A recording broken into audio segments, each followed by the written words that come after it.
the Art Gallery of New South Wales into an installation, and I was given a plastic bowl. And I walked into this light environment and I was completely captivated. It was a work called Hold, and by taking this plastic bowl, we were able to literally fossick for stars, for underwater creatures. As you walked around, you would just, in this bowl, it would all of a sudden be full of some miraculous wonder. Hold really was extraordinary, but it wasn't only because it was so moving and so beautiful, but it was also because of the way the audience interacted. The experience transcended the expectations about viewing artworks, and most importantly, it drew people together in a commitment to share what was so beautiful, that revelation of magic. The gallery became a live space which was activated by people wanting to share. And the two things that I've always felt so much about Lynette's work is this notion of empathy and agency. Now, I'm not going to give you a history of Lynette. You can look that up on the net. She's worked with the most amazing people. She's worked with the World Economic Forum to create works. She's worked with the Sundance Film Festival. She's worked with Fremantle Art Centre and made that beautiful work, We Don't Need a Map, with the Matu people. And she's worked for New Crowned Hope, the festival in Vienna. She's made the most beautiful works, and you are now going to have the pleasure of hearing about them. Please welcome Lynette Walworth.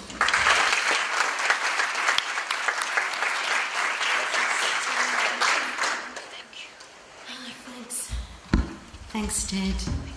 I'll put my timer here.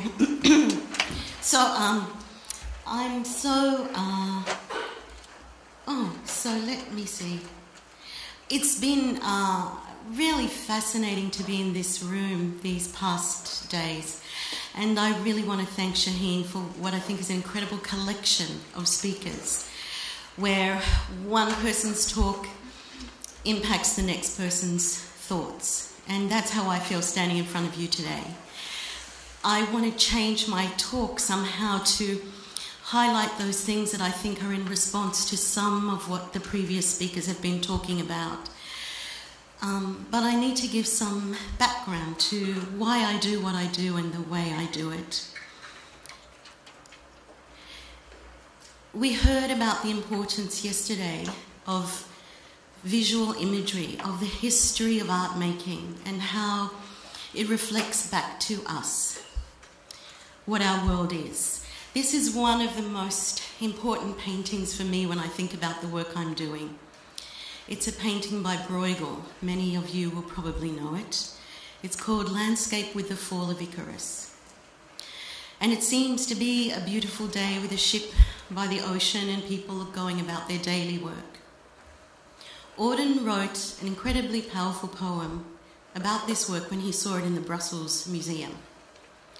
And that poem starts, about suffering, they were never wrong, the old masters. How well they understood its human place. How it takes place while someone is eating an apple or opening a window or just walking dully along. Because if you look further at this painting, the most important thing that's happening are those two tiny legs falling into the sea. And what Bruegel is saying and what Auden is saying is the thing that challenges us who make these kinds of works where we hope to draw attention, is that we are all so busy getting on with our lives that we often miss the most important thing. And that's what this painting is telling us. So a lot of my work is about how do I draw that focus? And how can I make us look at those two tiny legs? There's a practice in this world of envisioning that we're doing, and I really loved it that previously Dr. Marion talked about visioning. I think about that a lot. How do we seed this future that we would like to have when we live with what seems to be so much darkness around us? But we need to create the tomorrow we want. And we can create the tomorrow we want by telling each other the stories of what that could be. This is one of the most positive stories that I have to think about when I do the work I do. I don't know, how many of you saw episodes of The West Wing? That really incredible series that went on for years. So the writers of The West Wing, when they were working on that series, talked about in their writer's room a shamanic writing process. When they had to create the next president after Martin Sheen's character was dying or leaving, they said, who is the president that America cannot yet imagine voting for? Let's create that president so that America can imagine a different kind of president, because then perhaps they could vote for one. And they modelled the Jimmy Schmidt's character on a then not yet elected for senator, eloquent young politician called Barack Obama. They knew they had to choose a president of diversity, and they debated if that should be a woman, if it should be an African American, and they chose a Latino president. But they were impressed by this young politician's way of speaking and of causing a gathering amongst diversity in thinking in politics. And Barack Obama came to know that story. And when, many years later, he was running for president, he would be texting back to the writers of The West Wing saying, I am now saying your lines. I think a lot about that. The stories that bind us are wonderful, but often we don't understand our differences. And unless we understand the different ways we see the world, we don't know how to create stories that unify us. We make incredible assumptions about the fact that we all somehow see and understand the same things. But we do not. And our diversity is wonderful. But it also keeps us isolated from one another. 2 years ago, I think it was, I was convening a gathering at Captiva Island, Robert Rauschenberg's estate, with Tabitha Jackson from Sundance Institute, and we brought together a group of women to talk about what are the new narratives we could have in order to imagine talking about climate change to a world that is tired of hearing about climate change. And at that gathering was, one of the people we invited was a friend, Heather Ray, who was the person who started what was called the Native Program at Sundance Institute. And Heather told a story that is incredibly helpful because it encapsulates for me the thing that I struggle with a lot in trying to tell a story. She talked about, she's a Cherokee Nation woman, and she talked about a moment in her Cherokee history that came down at the beginning of that colonizing of America, when the US was fighting a lot of the tribal groups on the ground. And the Cherokee had been fighting these new Americans. And there was an agreement made that they would try and form some sort of a treaty, which meant they needed to gather together in order to discuss what they could do apart from this war. They had an agreed time and place to meet. And the Cherokee arrived, and the American troops arrived. And the Cherokee sat for 3 days. They could see each other. But the Cherokee would not begin the conversation. So though they were all there, no conversation happened. I imagine those new Americans going back to whoever their leaders were and saying, well, we were there and we turned up and they would not speak to us, so clearly this is intractable. And we have no options because they aren't prepared to speak, so that was a waste of our time. But the Cherokee went back to their people and said, well, we were there and we waited for 3 days, but only half of their party arrived, so clearly no decisions could be made. By which they meant there were no women.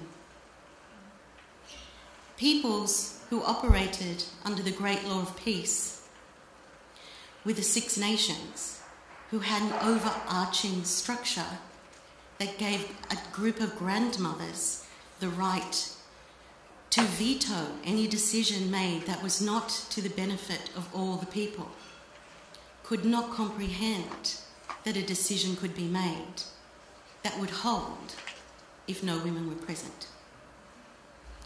These kinds of confusions about who we think we're talking to and how we talk are why we need to have these conversations that are happening here, so we can understand our differences and be humble enough to ask the many questions that have to be asked in order to know we truly understand. This work is called Evolution of Fearlessness, and it flows on well from what we just heard about Ruby. It was a work I made in 2006 at a time when we were in Australia, one of our, again, tumultuous demonising of refugees arriving here by boat. This work, I wanted to take this image where we place all our fears on the unknown person, to this, where we stand in front of someone and we look them in the eyes and we have a moment of comprehending where we are connected. So I filmed 11 women. Almost all of them were refugees, but one is from the Stolen Generations, Rita. And in this work, you just enter a very dark space, you read the stories of one or two of these women, and then you go up to a little doorway and you place your hand on the doorway, and it causes an interactivity in the system where one of the women, the video of her, will step forward and she will place her hand on your hand. So it's just a moment of video touch. But it was built to counteract what was being said in our press about refugees in 2006. So I'm going to let you have a look at a little moment of this work showing where the women meet for the first time. This is Diane, this is Rita. And outside I think is Shafika. Shafika, how are you? Good. You want me to show you the work? Finally? This is Jenny. Hi. Shafika. Great. It's been a long time coming. Okay, so you should come and have a look. I'll go and show Ayen and Lorna. Ayen is a Dinka woman. Sudan was at war before she was born. Her earliest memory is of being dragged across the river to escape soldiers, and her cousin was screaming, so the uncle put a cloth into her cousin's mouth. Though she was small, already knew how to stay silent in pain. When Ayen was older, soldiers came and attacked the school. On one long bunk next to her mother and grandmother. Sometimes people urinated or defecated on them from the bunk above. Without proper food, Eva didn't grow. Occasionally, they found field rats to eat. It feels real. That's the video. Each of them strong in a different way.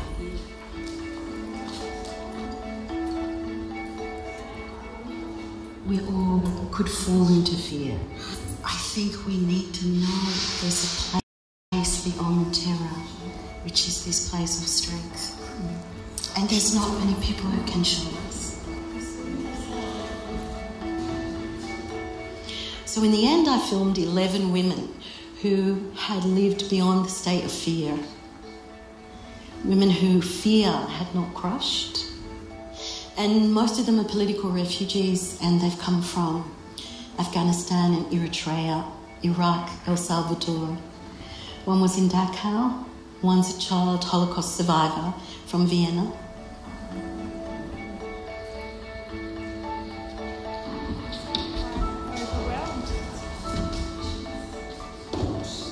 And what's incredible about them is their spirit. So beyond the terrible, terrible lives they've lived is this sort of shining quality.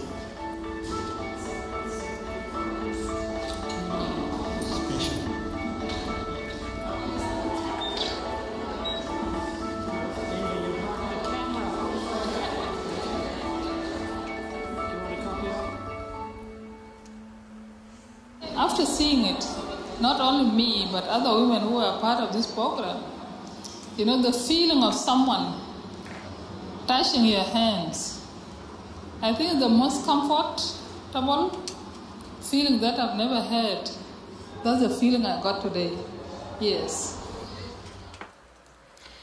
So in that work, you might read Anne's story or Eva's story. I think that's a video clip, but it's not going to work. But you would go up and you don't know who's going to approach you because of the randomness that's built into the system. For the women, it didn't matter. They saw themselves as a community of survivors. And I think it's important that they didn't have to tell their story. Their story was there to be read. And why I like that is because it means your imagination gives you the idea of who you think that person's going to be. All of these women had lived through horrors that most of us would find it difficult to imagine surviving. What's surprising when you go up to that doorway is what you feel from them. Our expectation is, I think, that we are going to see someone who's so traumatized that all we can do is feel sympathy. But actually what we feel is love. 3 people have fainted in front of that work. I say that only to give an example of the difference between what we think it is that we know and then what we experience when we look in someone's eyes. Of those women, what isn't shown is exactly what we just saw in the previous session. Every single one of them have offered their living here back to enrich the country that they have found a home in. Rita, for example, was stolen generations. She came from Warana and lost all her family. Now where she lives in Western Sydney, if there is someone who arrives in the jail near to where she lives, she has started a phone call group. And the police call her if someone arrives in a cell, anyone arrives in a cell, and they have no one to be with them. They call Rita.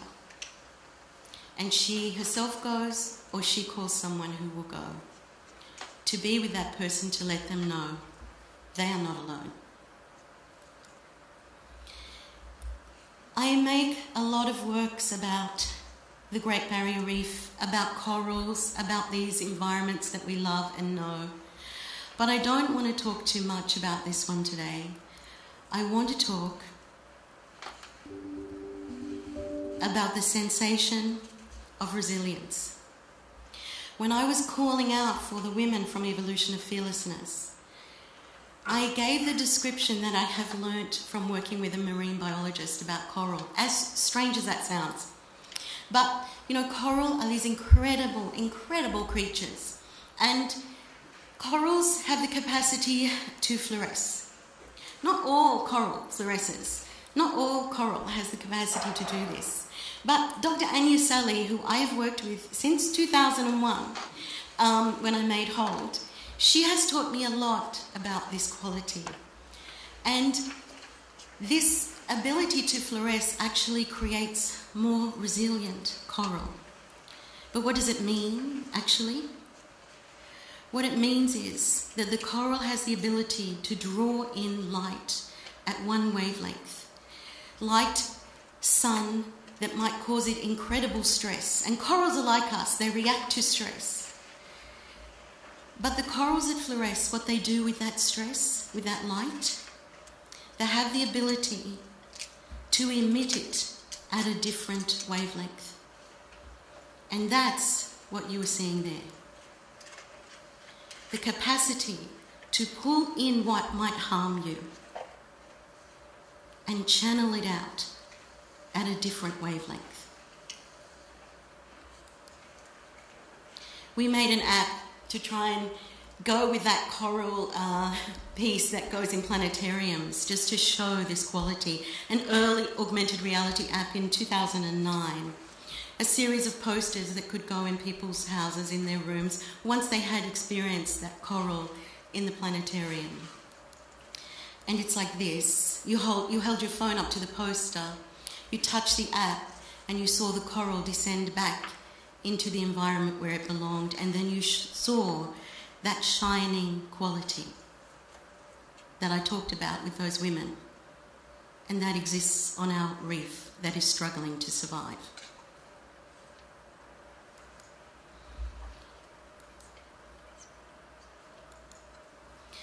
I try and think about, when I'm making these stories, the gaps that are between us. I try and think about how to bring the audience inside of the work.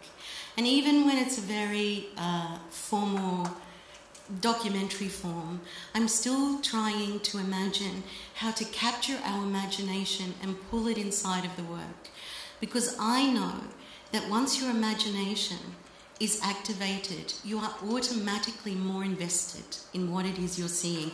You have invested your imaginative thought.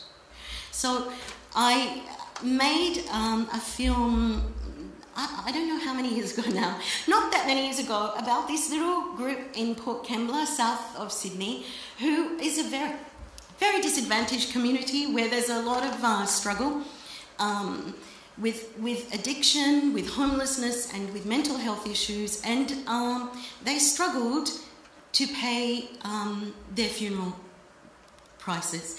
Funerals in Australia are very expensive. We have a model that's come from America, which is basically a hidden monopoly, largely, where we've corporatised the funeral industry. And it's extremely expensive, therefore. This little group, many of whom had been shamed and humiliated because they could not afford to pay for a parent's funeral, possibly taking 10 years to pay off a funeral and a gravesite, and being prevented from the entities that they purchased that from putting up a headstone until they had paid their fees. That little group said, what if we do this ourselves? And they decided to start a not-for-profit funeral company. But for 7 years they tried to get the funding. They knew it was a problem, and they couldn't get the funding. And so I said, why don't we make a film? My friend Jen runs this community centre. I said, why don't we make a film? Because maybe if people can see what you're doing, then they can imagine what it is. So we made this film, Tender, and I'm going to show you a clip from it now, where you see this group holding a workshop in order to begin the process of learning what they will need to learn to start their own not-for-profit funeral company. Mine, a young woman died of an ectopic pregnancy. She had an autopsy. And then I went and picked her up in the back of the car, not in a coffin, on this board, just like that. And then we're bringing her home to the house where she died. This is her husband. And this is her mother, who's come from Germany. And they've been trying to have a baby for 12 years. And the mother said, I said, we can do all this. She said, I'm afraid. I said, if you trust me, I will get you there. So, all the women came and the relatives. What I did with the mother was we took a corner of this each, the sheet, and I said, okay, when you're ready, let's pull it back together. So we didn't just do it all in one go. We just went step by step. And so this is We're to Here.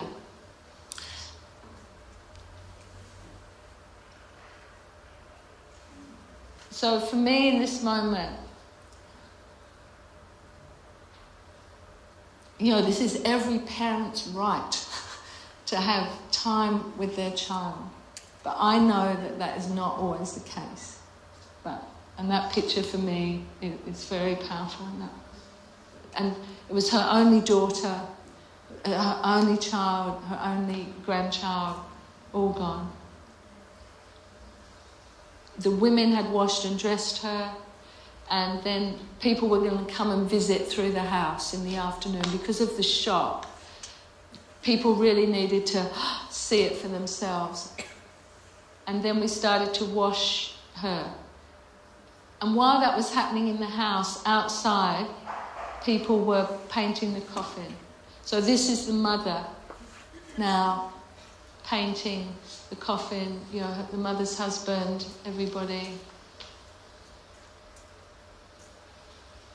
children. And then there was a vigil overnight where the mother sat with her all night. And then this is the morning and we're going to the crematorium. So the men are all there and we're about to lift her into that coffin. And this is then at the crematorium. The mother was, covered her with her shawl. And then I said to her, "Are you ready? We'll put the lid on when you're ready." And then we put... So you can see in that scene, I'm not giving you those images for you to see. So in a way, I'm calling your imagination in to imagine what it is they're seeing. And at the end of the film, when they do their own first funeral, we view it in exactly that way. We are watching stills in the film. Now they are inside those images, and we are the ones sitting in the audience, and our eyes are filling up with tears. Because we construct a connection with one another. That work, as I said, tender funerals aimed for 7 years to get funding, and they couldn't. On the back of the film's release, they held a fundraising campaign and they raised a lot of money towards buying the old fire station in Port Kembla. This is a public screening in Redfern to the Redfern community. And then they had all of this money, but they didn't have enough money to buy a fire station and kit it out as a funeral home.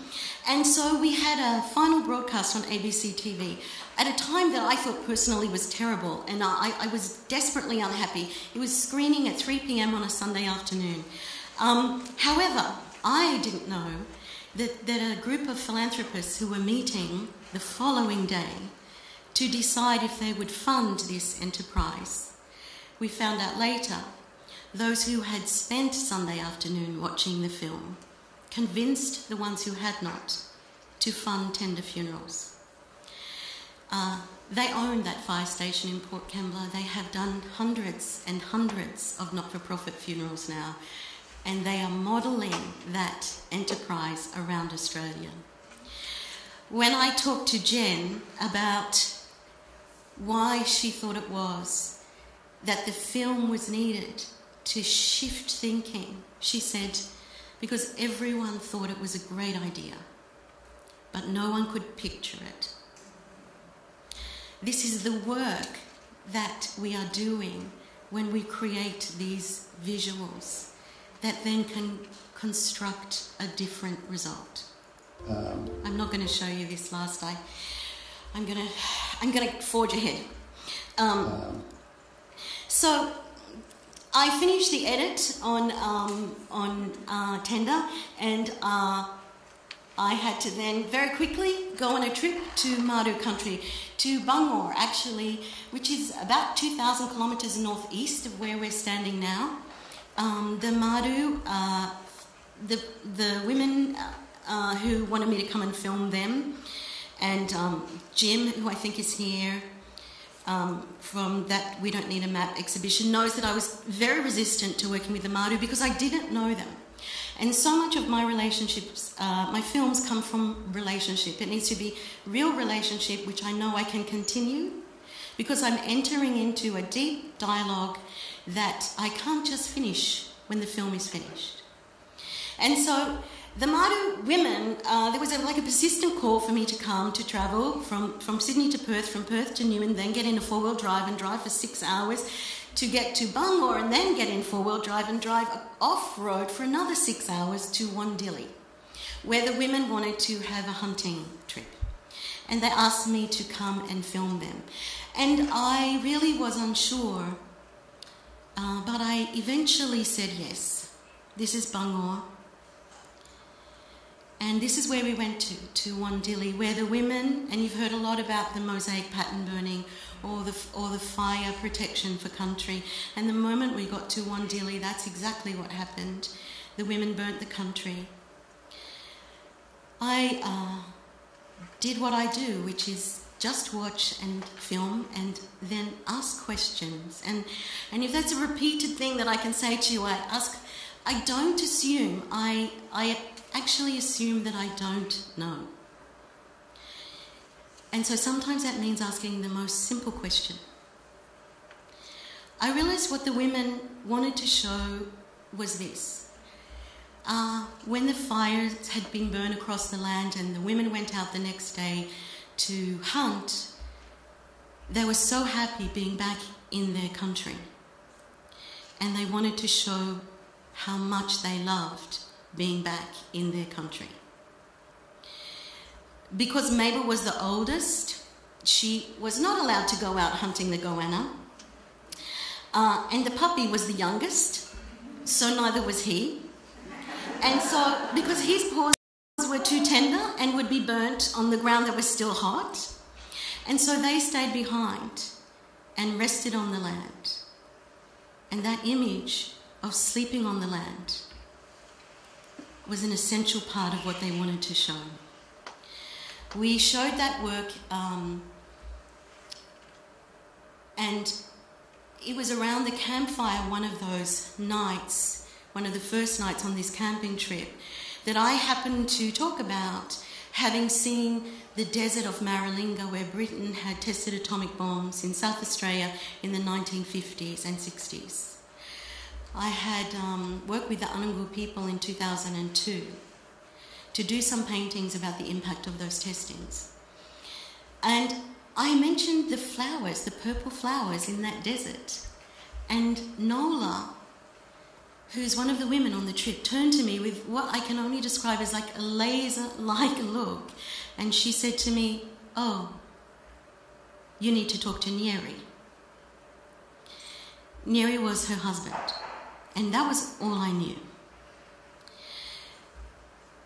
So about a year later, we showed our first work. Then we decided we'd make another work for Nick Nitzovich's Dark Heart exhibition in South Australia.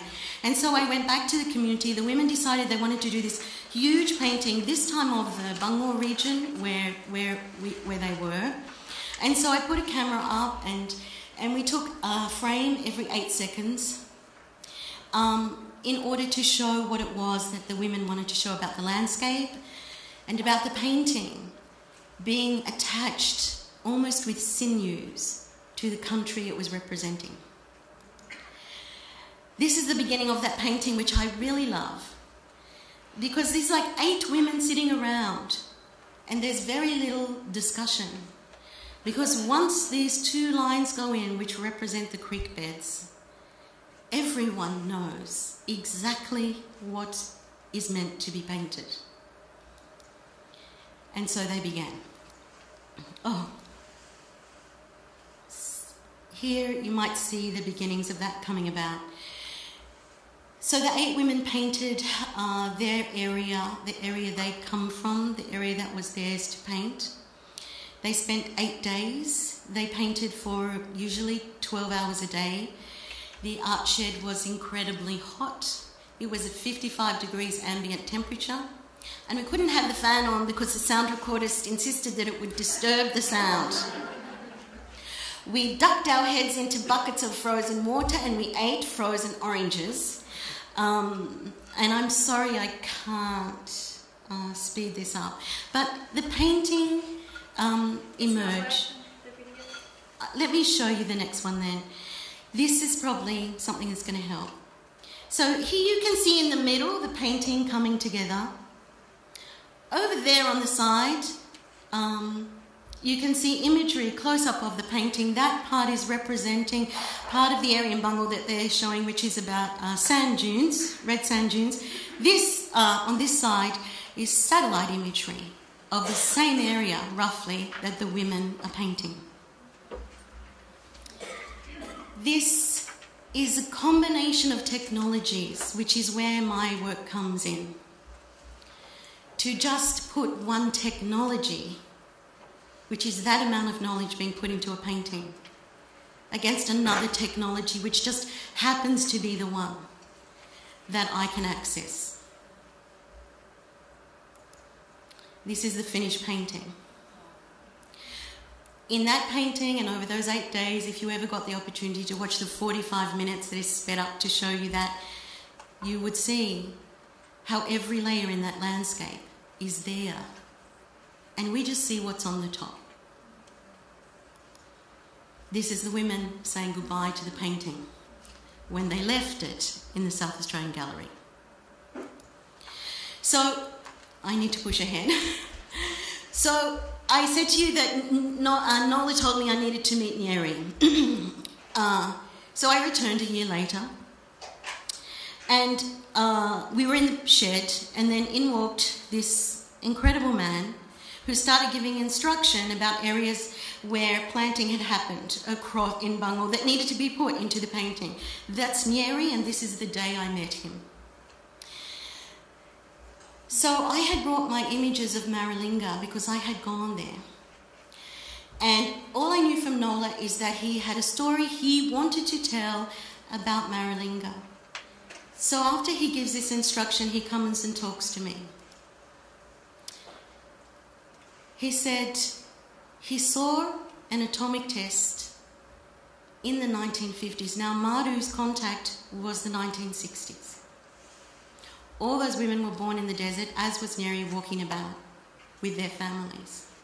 So pre-contact, he sees an atomic test. He's moving through the South Australian desert through a trade route. And because I had been with the Maru long enough to know, they, like us, interpreted everything according to what they knew, which is exactly what we do. We see what we know. I asked him a very simple question. What did you think that was? And his answer is why I made the film Collisions. This is Nyeri in the 1960s. This man saw something rising up in the desert in front of him. He said, we thought it was the spirit of our gods rising up to meet with us. Then we saw the spirit had made all the kangaroos fall down on the ground as a gift to us of easy hunting.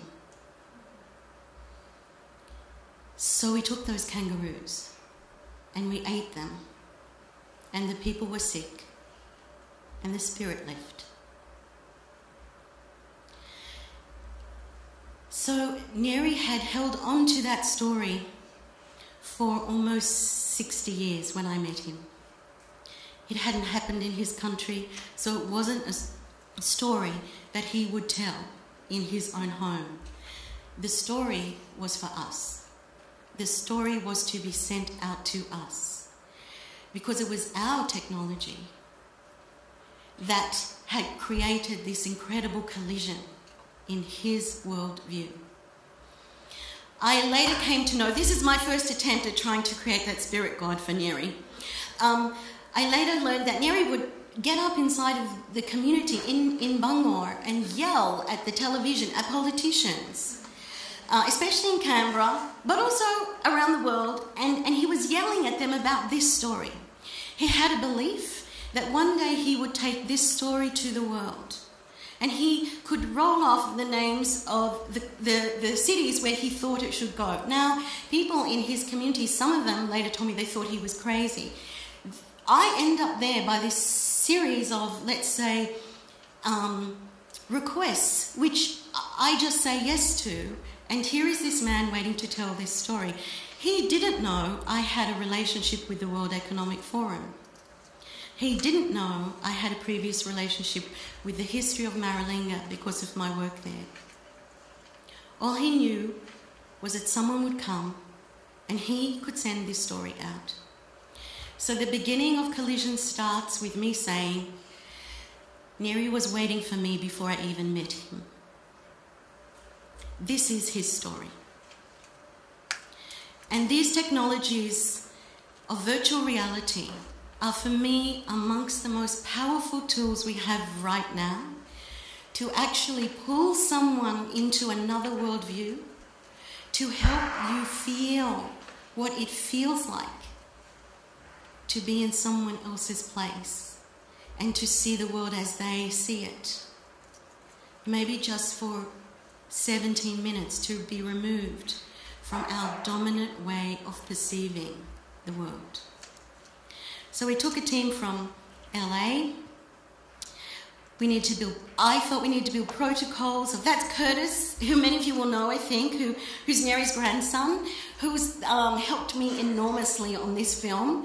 And this is where we're creating what becomes an important part of the work, which is building protocols of first meeting inside of virtual reality.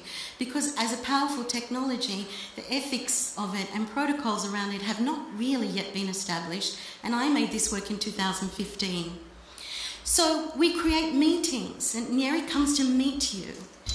His wife, Nyalanga, Nola Taylor, and me, Curtis Taylor, standing by the gate. This is where I grew up. Hello.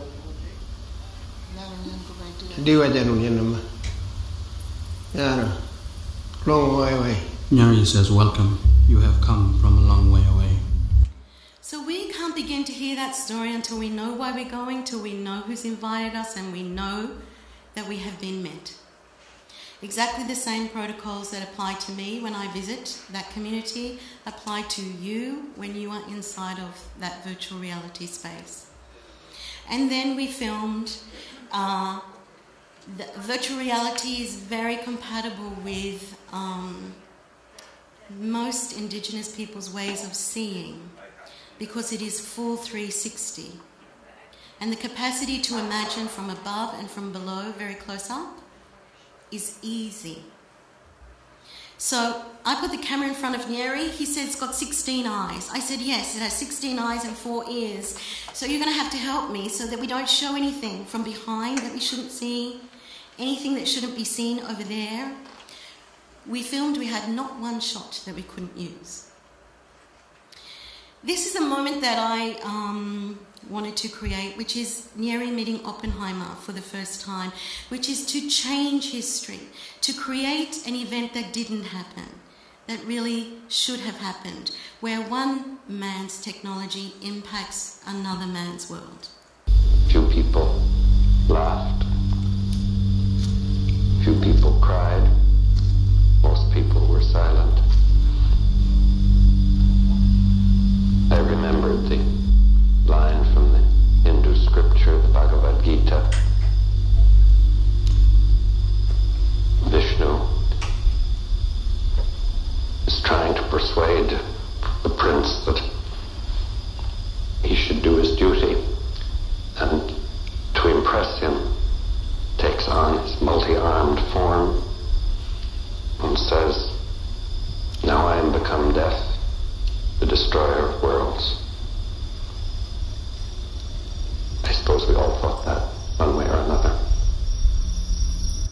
So Oppenheimer, who knew more about that technology than anyone else at the time, what did he think when he saw it? He thought of a spiritual analogy. So this work, we end it with Neri sharing about the fire practices and care for country. And Neri, as I said, had an imagination